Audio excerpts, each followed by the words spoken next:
My father and mother were both wonderful, beautiful people who were in love with each other like no other.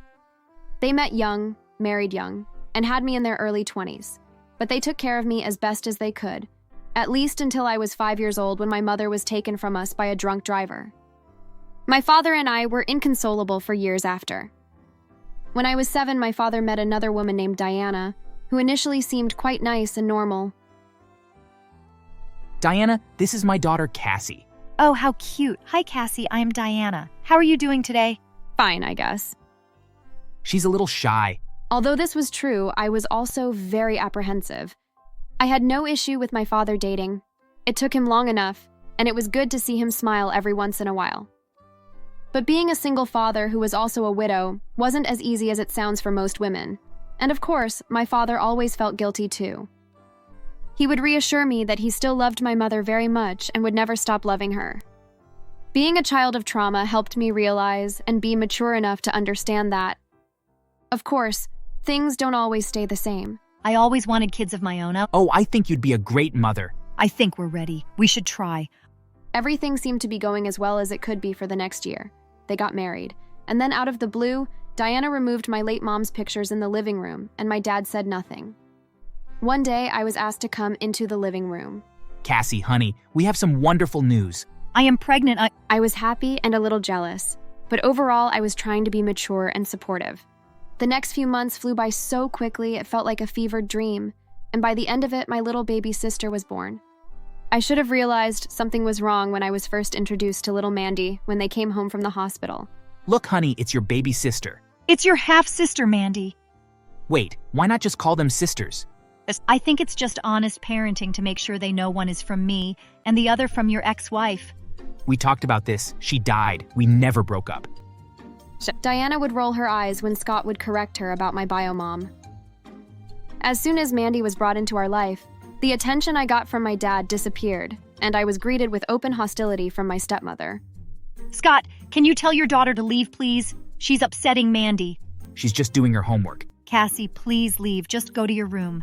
Mandy needs silence right now, and you are not being conducive to her development. Dad? It's okay, honey. Just go to your room for now. As time went on, I realized that my father might not have been outwardly mean to me right away. But eventually, he made his decision to side with Diana and Mandy for everything. By the time Mandy could talk, I knew I was not wanted. Everyone was out to get me, and I would often hide in my bedroom, never allowed to visit friends as a way to punish me for whatever slight I had caused. Finally, once I turned 18, Mandy at 11 had become quite the tiny tyrant. Just move out already. You know Dad and Mom already have enough stress, and you're 18 years old anyway. Oh, believe me, I plan on moving out as soon as I can. I can't wait to get away from his house. Mom, she's being mean to me again. Cassie says she can't wait to be away from me. Cassie, once you cook us dinner, go to your room and no eating. I hope you'll learn from this experience and be kinder to your half-sister in the future. I'll let you know when the dishes are ready to be washed, so don't fall asleep. But I didn't... Cassie, don't talk back to your mother. Go to your room this instant. This whole time, I was the only one doing the chores and making dinner, and I would have my arms grabbed hard enough to leave bruises. I would often cry myself to sleep, and one time my father heard me and he told me to be quiet or I'd get in more trouble. Rarely, Diana would slap me, but once I went to school with a bruised cheek or a black eye, my teachers started asking around and my parents started being more careful with my punishments. No food was common, sleeping without blankets, locked in my bedroom. They would even cut my hair so short and badly that I got made fun of at school and home. I had lots of time for studying and made sure to keep my grades up. I knew there was no college fund for me and had to ensure I earned scholarships and grants. And as soon as I was able, I moved to college, worked my butt off, and was able to graduate with honors. Although it was hard, not having the constant punishments or harassment of my family made it easy. Not once did they call to check on me or even come to my graduation. I got a job, met a nice man named Nate, and we lived and loved and traveled. Everything was going great, and then I got a call. Hey, Cassie, it's me, your your sister. Hi, how are you? I am just shocked you never tried to contact us. I had my reasons. You never contacted me either, I might point out. You know, you really broke our parents' hearts. You know how I was treated there, right? Well, I mean, you were always getting into trouble. You know that's not true at all. Look, unless you got something important to say, I am hanging up. All you had to do was listen. Why? Mom and Dad want to see you. They saw your posts on Facebook and miss you. They want to meet your husband, Nate, too. This was weird. I don't have any of my family as friends on Facebook. And then it dawned on me. I made my account before I had a falling out with my father, and never had the heart to unfriend him. So why didn't they call me? Look, they want to meet up as a family and try to reconcile everything. Don't you want that too?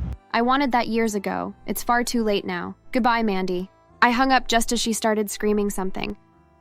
After a week, I thought everything was good, but then I got another call from an unknown number. Hey, darling, it's Dad. How are you doing? Hi, I was doing good. What do you want? Look, I just wanted to congratulate you on your life, your marriage, and your fancy new job. That looks like it pays pretty good. You must be doing pretty good money-wise. Way better than we ever had it. Thank you, but I am not forgiving you, and I don't feel the need to see any of you. You all treated me terribly for years and years. We were just doing the best we could, Cassie. If I could do it all over again, I would have tried to be more gentle. You know your half-sister was still new, and we wanted you to be a good example for her. But I did all the work. I had to go to be hungry. I got hit and punished all the time. What was that supposed to teach Mandy? Remember when you badly cut my hair off to teach me a lesson? Remember the bruises? Parents make mistakes, okay? You'll understand when you have your own kids. Kids you will never see. What? You are not going to deny me and your mother access to any of our grandchildren. They won't even know your name. They won't even know you ever existed. No, you don't get to say that. After all, we did for you. After giving you a roof over your head. No, I won't know. What? Hang on. Diana wants to talk to you, you ungrateful child. Cassie, don't hang up. What do you want, Diana? Please. You never were kind, but I am sorry if you thought we were too mean. Scott's going to cool off and come around. We want to make amends. It's not something I thought. Like it's an opinion. You sent me to bed without blankets, made me starve, hit me. You did so many things to me all the time.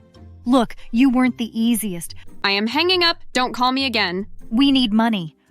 What? Why? I had to have surgery. You see, my face wasn't what it used to be, so I had to get something done to help with the lines and stuff. I had to. The other mothers were all doing it. And Scott needed a new truck. And it's so nice.